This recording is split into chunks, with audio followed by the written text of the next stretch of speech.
313।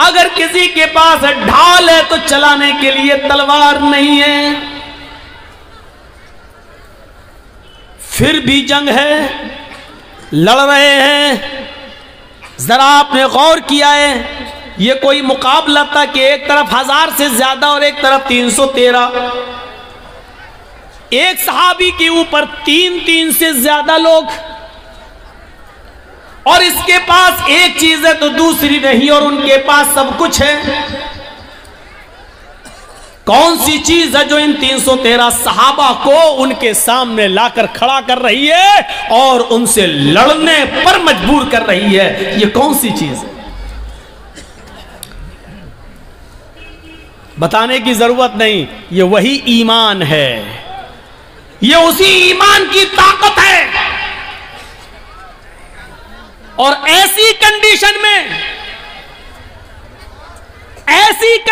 میں اللہ کے نبی صلی اللہ علیہ وسلم کا سر سجدے میں ہے زمین پر. بدر کے میدان میں ایک جانب آپ نے اپنی پیشانی کچی زمین پر رکھ دی ہے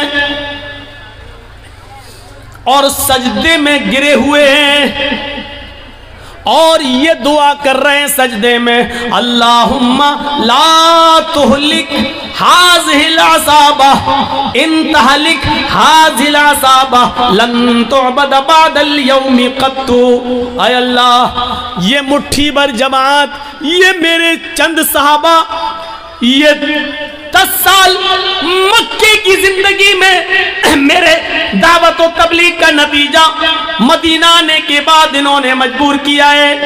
یہ میری 10 سال کی 13 سال کی یہ میری مکے کی محنت, اے میرے پروردگار, میری 13 سال مکے کی محنت کے بعد یہ 313 لوگ اسلام لائے ہیں. یہی میری جمع ہے, یہی میری پونجی ہے, یہی میرا سرمایہ ہے, یہی 13 سال کی محنت کی جائے جو میں نے نچوڑ کر تیرے سامنے پیش کر دیا. الہ العالمین, اگر یہ 313 مسلمان آج ہلاک ہو گئے, مجھ پر ایمان لانے والے مٹ گئے, یہ 313 اگر آج ختم ہو گئے, ان 313 کو اگر آج برباد کر دیا گیا, ان کو کافروں نے اپنے حملے میں شکست دے دی, اگر آج یہ اس دنیا سے مٹ گئے, لن تعبد بعد اليوم, اے اللہ آج کے بعد پھر کبھی تیری عبادت اس روئے زمین پر نہیں ہوگی. آج کے بعد پھر کوئی اللہ اللہ کہنے والا نہ ہوگا. آج کے بعد پھر اس زمین پر کبھی سجدہ نہ کیا جائے گا. اللہ اکبر کی ندا آج کے بعد نہیں آئے گی. اے اللہ, اگر تو چاہتا ہے کہ قیامت کی صبح تک تیرا نام تیرا دین باقی رہے تو ان 313 مسلمانوں کی حفاظت فرما. یہ میری 13 سال کی محنت کا نتیجہ ہے, تو ان کی حفاظت فرما. یہ نبی کی اس وقت کی دعا بھی تھی جو سجدے میں آپ نے پڑھی تھی. سجدے میں اکیلے اور تنہا سجدے میں ہم بھی دعا کرتے ہیں, کچھ نہیں ہوتا. یا ربی یا ربی یا ربی, اے اللہ مجھے یہ دے, مجھے یہ دے, مجھے یہ دے. اوپر سے آواز آتی ہے, میرے بندے میں تجھے کیا دوں, مانگ تو یہ رہا ہے, لیکن دوں تو کیسے دوں. مطعمہ حرام, جو کھانا کھا کر آیا ہے وہ حرام ہے. ومشربہ حرام, جو پی کر آیا ہے وہ بھی حرام کا ہے. وملبسہ حرام, جو کپڑا پہن کے آیا ہے وہ بھی حرام کی کمائی کا ہے. وغذی بالحرام, تیرے جسم میں جو خون دوڑ رہا ہے وہ حرام کمائی کھا کھا کر اسی کا بنا ہوا خون تیرے جسم میں دوڑ رہا ہے. فَأَنَّا يُسْتَجَابُ لِذَلِكَ, او میرے بندے میں تیری دعا سنوں تو کہاں سے سنوں, تو پورا کا پورا ناپاک ہے. کھانا تیرا ناپاک, کپڑا ناپاک, پانی ناپاک, بدن میں جو خون دوڑ رہا ہے وہ نجس و ناپاک. اے میرے بندے میں تیری دعا سنوں تو کہاں سے سنوں. اللہ سنتا نہیں ہے, ایسے سن لے گا اللہ. 13 سال کی محنت کے بعد کہا اللہ یہ 313 برباد ہو گئے, تو کبھی اس روئے زمین پر تیری عبادت نہیں ہوگی. اللہ اللہ کوئی نہیں کہے گا. ایمان کا جذبہ دیکھیے، کیا تھا ایمان، 1000 سے لڑ رہے۔ امام احمد ابن حنبل کے پاس ایک عورت آتی ہے، غور کر کے دیکھیے اس عورت کے سوال کے بعد ہماری حیثیت کیا رہ جاتی ہے، ذرا تصور کیجئے۔ ایک عورت آتی ہے، کہتی ہے کہ امام صاحب ایک مسئلہ پوچھنے آئی ہوں۔ کہا کیا مسئلہ پوچھتی ہوں؟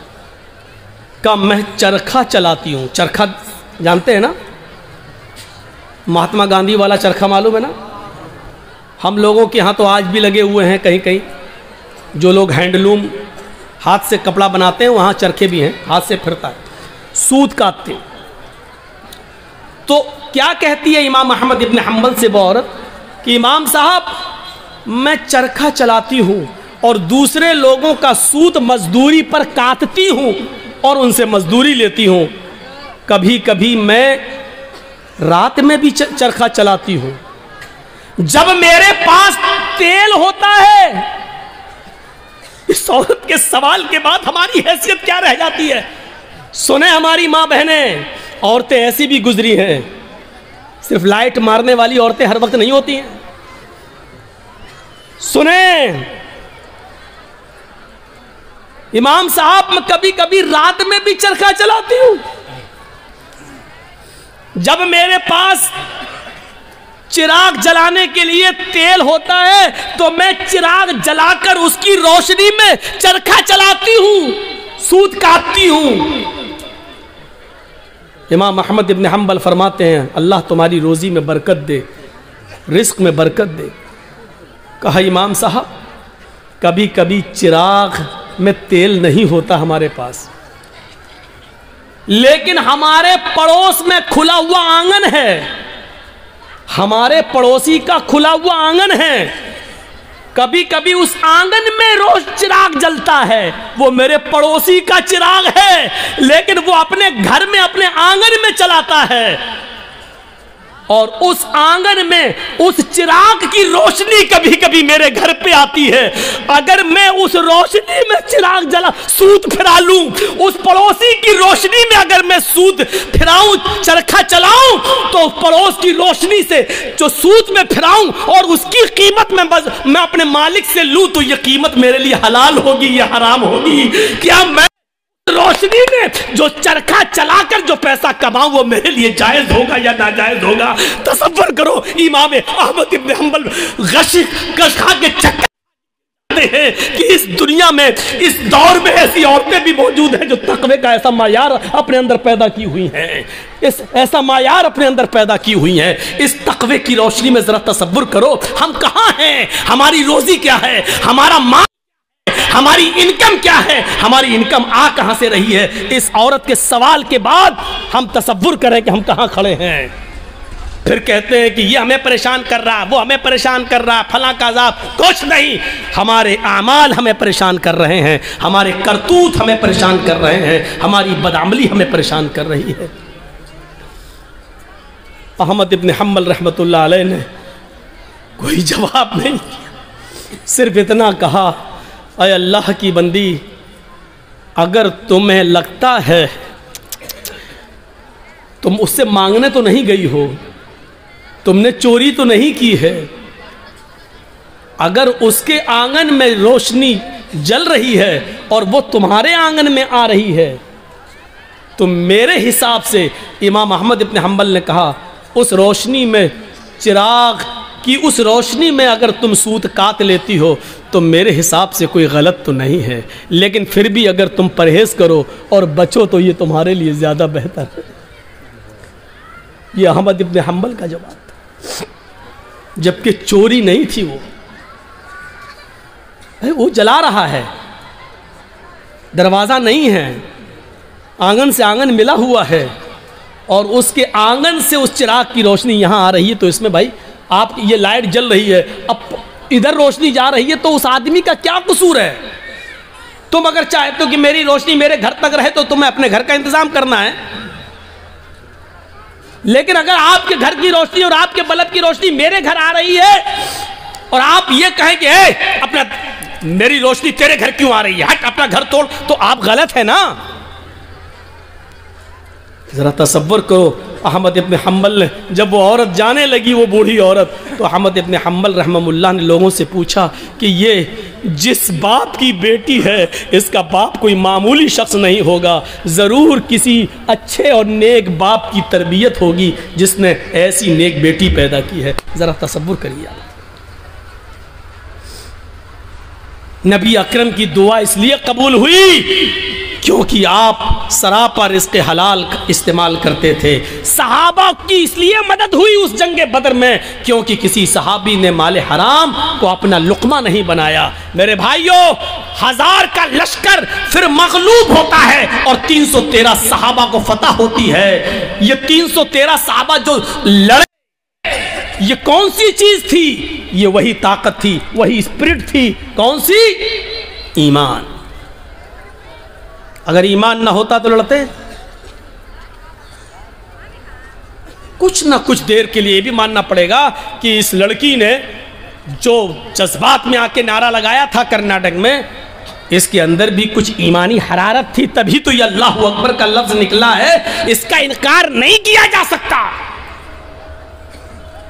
اور بعد میں پتا چلا کہ اس بچی کا باپ عالم ہے, وہ ایک مولانا کی بچی ہے, تو ظاہر بات ہے کہ تربیت تو اچھی رہی ہوگی. ورنہ آج کل سیاسی لیڈروں کی لڑکیاں کہاں نعرہ لگائیں گے اللہ اکبر؟ وہ تو وقت کے دھارے میں بہتے ہیں. وہ تو ہندو لوگوں کا ووٹ لینے کے لیے مندر میں ٹیکا بھی لگوا لیں گے. وہ تو مورتی کے سامنے بھی کھڑے ہو جائیں گے کیونکہ ہمیں ان کا ووٹ چاہیے. تو تربیت کا بھی فرق ہوتا ہے. ہم اپنی اولاد کو کون سی تربیت دے رہے ہیں, کیسی تربیت ہونی چاہیے, اس پر ہمیں غور کرنا چاہیے. جنگ خندق کے بارے میں کبھی سوچا آپ نے؟ جنگ خندق میں کتنے مسلمان تھے؟ آپ سے اگر سوال کریں تو شاید بہت کم لوگوں کو معلوم ہو. صرف 3000 صحابہ, 3000. اور ان 3000 صحابہ کا مقابلہ کتنے کافروں سے تھا, کتنے یہودیوں سے تھا؟ 10,000 کا لشکر. کوئی تقابل ہے؟ کوئی مقابلہ ہے؟ ایک طرف 3000, ایک طرف 10,000. وہ ہتھیاروں سے لیس, یہ بیچارے فل ہتھیار نہیں. ان 3000 صحابہ کو جنگ خندق پر کافروں سے لڑنے کے لیے اپنی رضامندی کا اظہار جو انہوں نے کیا, یہ 3000 صحابہ کے دل میں جو 10,000 کا خوف نہیں تھا, وہ خوف نکالنے والی طاقت کیا تھی؟ اگر آپ سے سوال کریں تو میری اتنی تقریر کے بعد جو 1 گھنٹے سے زیادہ بولتے ہوئے مجھے ہو گیا, آپ اس نتیجے پر پہنچ گئے ہوں گے کہ 3000 صحابہ جو 10,000 کے مقابلے میں کھڑے ہوئے ہیں اور لڑ رہے ہیں, یہ صرف ایمان کی طاقت تھی. وہ 10,000 سے نہیں ڈر رہے ہیں, وہ صرف ایمان کی طاقت ہے. ان کے دلوں میں اگر ڈر ہے تو صرف ایک اللہ کا ڈر ہے, وہ کسی کا خوف ان کے دلوں میں موجود نہیں ہے. اور جیتے, ان کو فتح ہوئی, ان کو کامیابی ملی. ہم یہ ساری چیزیں بھول جاتے ہیں, ہمیں اس بات کا احساس نہیں ہوتا ہے. بھیا جلدی نکل جاؤ, بتاؤ یہ کہاں جا رہا ہوگا؟ اس کی تو شادی بھی نہیں ہوئی ہے, کہاں بھاگ رہا ہے؟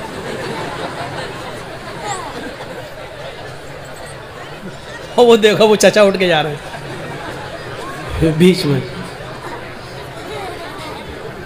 بیچ میں جب کوئی اٹھتا ہے تو مجھے پتہ نہیں کیوں اتنا ڈر لگتا ہے.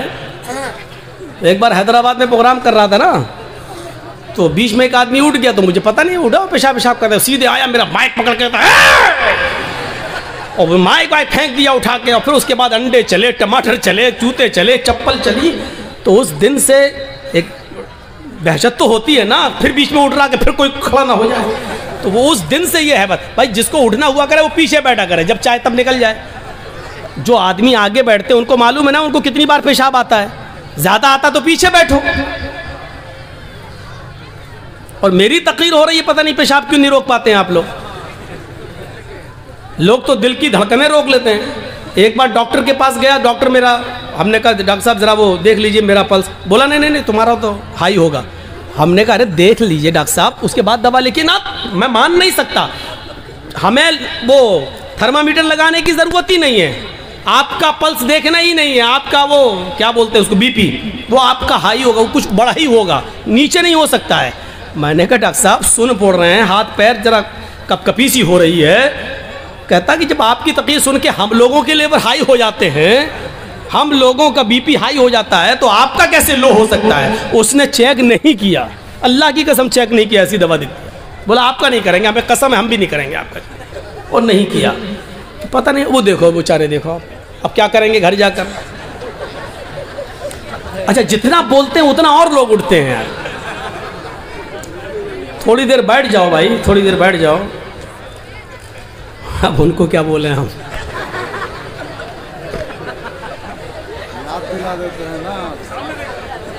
وہ چچا جا رہے بیچارے، اب تو چچی کے لائق بھی نہیں، پھر بھی جا رہے ہیں۔ اچھا چلیے، اب آپ لوگ جاگ گئے ہیں، تھوڑی بہت نیند آ رہی ہوگی، اس کا غلبہ ختم ہو گیا ہے۔ سنیے تو اب آپ اندازہ لگائیے، وہ خندق 10,000 کا مقابلہ 3,000 اور جیت گئے۔ کیا چیز تھی؟ وہی اللہ کا خوف، وہی اللہ کا ڈر۔ جیسے ایک پولیس والے میں یہ طاقت ہوتی کہ وہ اکیلا نہیں، سرکار کی طاقت ہے اس کے پاس، ایسی جو پکا سچا مومن ہے وہ ڈرتا نہیں ہے، اللہ کی طاقت ہے اس کے پاس، ایمان ہے اس کے پاس، ایمان کی طاقت ہے اس کے پاس، اس کو خوف نہیں ہوتا ہے، وہ لڑتا ہے، آمادہ ہو جاتا ہے۔ یہ واقعہ سنایا ہے، لیکن پھر بھی آپ کو سنا دیتا ہوں۔ سمیہ رضی اللہ تعالیٰ عنہ کا کیا میٹر تھا؟ ابو جہل کے سامنے کھڑی ہے، طبقات کے الفاظ ہیں، ابن سعد نے نقل کیا ہے کہ اس نے سمیہ کے کپڑے تک پھاڑ دیے، پھر بھی کہتی ہے نہیں ایک ہے۔ ابو جہل نے نیزہ لیا، نیزہ، طبقات کے الفاظ، وہ نیزہ اس کی شرمگاہ میں داخل کر دیا۔ سننا بہت آسان ہے، لیکن ایک ہلکی سی کھرونچ ہم برداشت نہیں کر سکتے ہیں، اس کی تو شرمگاہ میں نیزہ، ادھر سے ڈالا اس طرف نکال دیا، اور ہاتھ پیچھے سے بندھے ہوں، وہ نیزہ پکڑ کے نکال بھی نہیں سکتی ہو۔ اور ایسی کنڈیشن میں بھی دیکھیے ایمان کی طاقت کیا، وہ یہ نہیں کہہ رہی اللہ میری حفاظت فرما، اللہ مجھے بچا لے اس دشمن سے، یہ نہیں کہہ رہی ہے۔ اس کی زبان سے جو جملے نکلتے ہیں وہ جملے یہ، یا ربی ثبت قدمی علی دینک، اے اللہ اس کی دی ہوئی سزاؤں پر میرے قدموں کو ثابت رکھنا، میرے ایمان پر، کہیں اس کی سزائیں مجھ سے میرا ایمان نہ چھین لیں۔ جان جا رہی جائے، روح نکلتی نکل جائے، لیکن ایمان، میری آخری حالت میں ایمان نہ نکل جائے، کہیں ایسا نہ ہو کہ اس کی دی ہوئی تکلیفیں میں جھک جاؤں اور اس کی بات مان لوں اور ایمان سے ہاتھ دھو بیٹھوں، ایسا نہ ہو کہیں۔ ثبت قدمی علی دینک، اے اللہ اپنے دین پر، اپنے اس ایمان پر میرے دل کو ثابت قدم رکھنا، میرے قدم کو ثابت رکھنا، میں بہکنے نہ پاؤں، ایمان مجھ سے نہ چھین لیا جائے۔ یہ دعا اس کے منہ سے نکلتی ہے۔ ہم لوگ تو جلسہ ختم ہونے کے بعد کہتے ہیں اللہ جب تک زندہ رکھنا ایمان پر، اسلام پہ رکھنا، اور جب خاتمہ ہو تو ایمان پر ہمارا خاتمہ فرمانا۔ ہو گئی تقریر ختم، جاؤ۔ اب 1 سال کے بعد جب جرجیت صاحب آئیں گے تب تک آپ اسلام پہ عمل کریں گے، کوئی مر گیا تو وہ ایمان پر اس کا خاتمہ ہوا ہے۔ ہم نے سب کچھ دعاؤں کو ہی سمجھ لیا ہے۔ صحابہ کرام سب کچھ کرنے کے بعد دعا کرتے تھے۔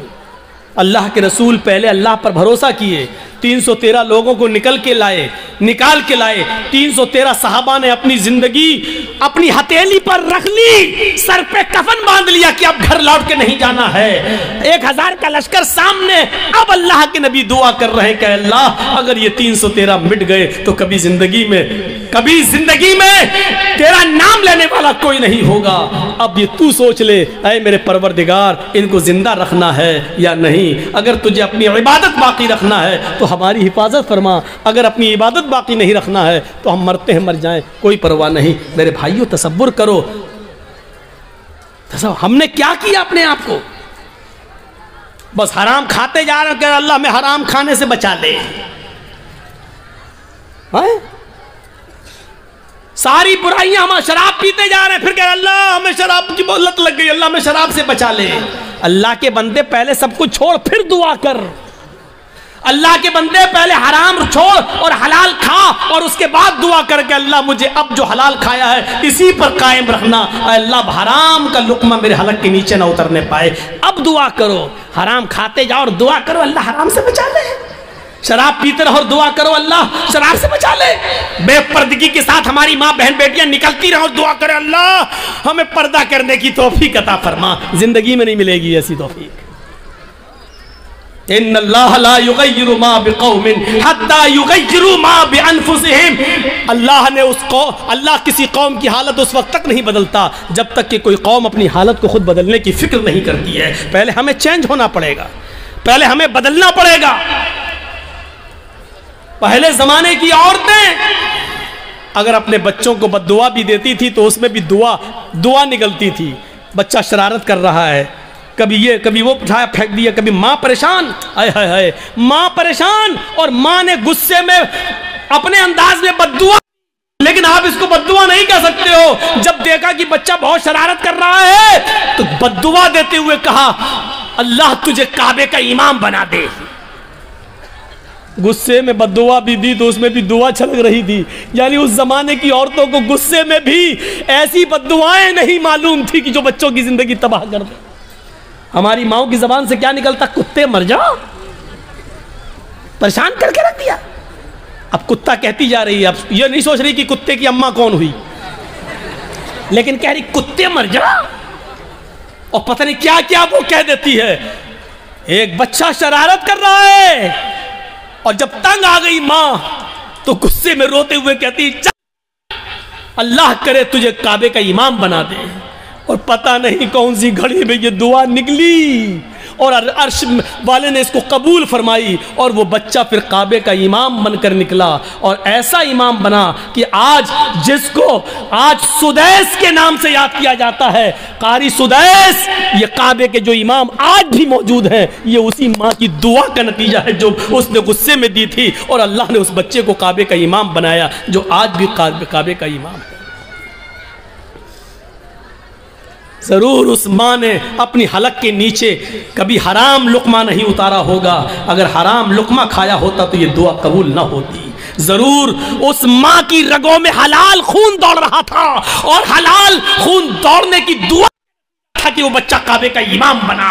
اگر آپ چاہتی ہو کہ ہمارے بچے ابن تیمیہ بنے، ہمارے اللہ امرسری بنے، ہمارے قیم بنے، ابن الجوزی بنے، ہمارے بچے احمد ابن حنبل بنے، ہمارے بچے امام مالک کی طرح بنے، تو آئے میری ماں بہنوں تمہیں اپنی رگوں میں حلال خون دوڑانا پڑے گا، حلال روزی کھانا پڑے گی، رزق حلال ہوگا، آدھی روٹی صحیح لیکن حلال، بھوکا سو جائے لیکن حرام لقمہ کھانا گوارا نہ ہو، تب تمہارے کوکھ سے پیدا ہونے والے بچے ابن تیمیہ بنیں گے، ابن قیم بنیں گے، ثناء اللہ امام مالک بنیں گے، تب سب کچھ کھاتی رہو اور کہو کہ اللہ ہمارے بچے کو کعبے کا امام بنا دے، نہیں ہو سکتا ہے۔ یہ تلخ جملے تمہیں سننا پڑیں گے،